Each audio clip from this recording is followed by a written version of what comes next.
The Federal and Velevin Hypermarket jointly present the Thoothukudi Marathon 2024 to raise awareness on drug abuse. The event is co-presented by Edison Cardio Care Center, Tiruchendur, powered by L. Anand Jewelry and St. Mother Teresa Engineering College, Thoothukudi. The Western Ghats in Karnataka have seen a surge in landslides amid heavy rains recently, with over 25 major landslides in just 2 weeks. Since the monsoon began in Karnataka, nearly 50 landslides have been reported, with the most severe incident in Shirur in Ankola in Uttara Kannada district claiming 13 lives. The Ankola landslide in the Western Ghats killed 13 people and caused severe damage. It swept 2 tankers away into the Gangavalli river, blocked a 60-meter stretch of a busy highway and destroyed a tea stall which was located 50 to 20 feet above the river. The recent landslides in Karnataka, particularly in Uttara Kannada, Hassan, Kodagu, Dakshina Kannada and Chikmagaluru districts highlight the urgent need for effective disaster management strategies. This year alone, the state has recorded landslides in 22 different areas. Landslides are common in the Western Ghats now, where national highway construction projects are triggering these killer landslides which threaten lives. Areas like Shirur Ghat and Kodagu have faced severe impacts for over a decade. This ongoing crisis demands urgent attention from experts to understand causes and find solutions. To understand the current situation, compare the Western Ghats to other mountain ranges like the Himalayas. The Himalayas are relatively young at 40 to 45 million years old, while the Western Ghats are much older at 150 to 200 million years.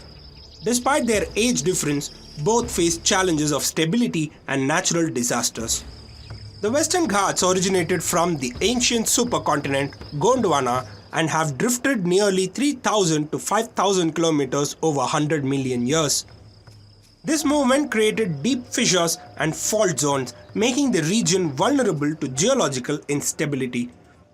Continuous weathering from wind, rain, gravity and sunlight has further weakened the mountains, increasing landslide risks.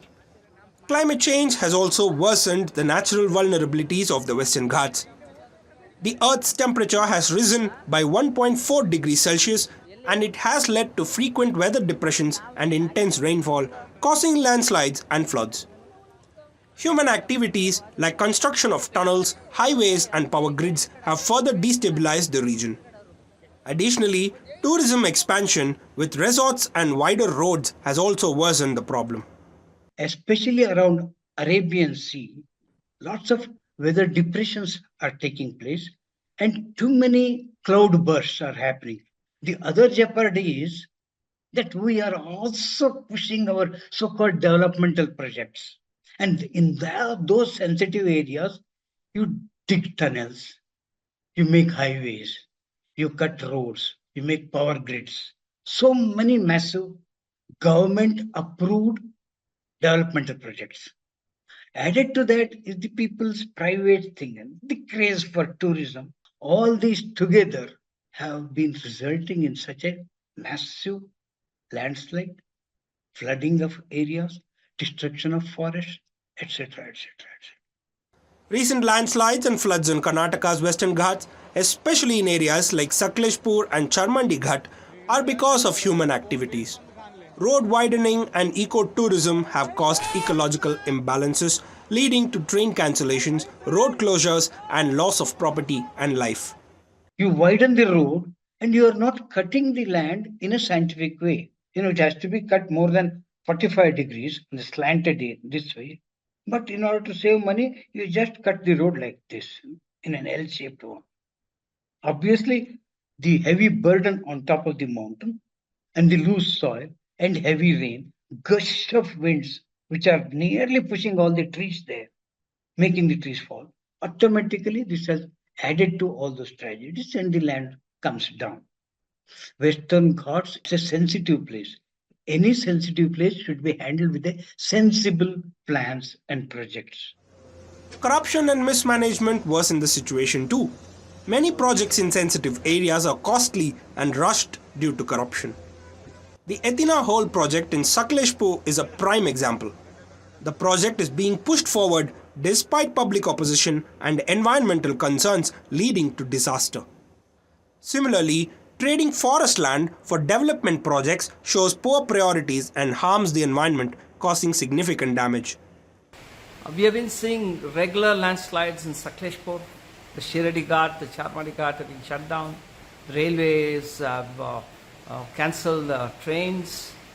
We have landslides in Shirur, in the Sirsikumta area, and Devmani Ghat. And it's not that it just happened like that.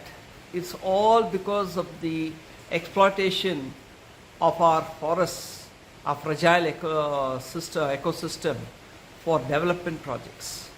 One is the linear projects for development of widening of roads. The other is exploitation by the ecotourism tycoons. If you look at what happened in Sakleshpur, the ethanol project has been a total disaster.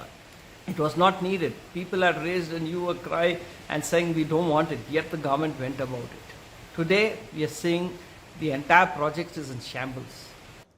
According to official data, from 2006 to 2023, Karnataka had 1,495 landslides, causing 81 deaths. The Western Ghats face major damage, especially after the Shirur and Wayanad tragedies that killed hundreds, and these incidents stress the need for better disaster management. The Western Ghats need careful management as a protected area. Reckless development increases the risk of natural disasters, so it is crucial to learn from past mistakes and make necessary changes going forward.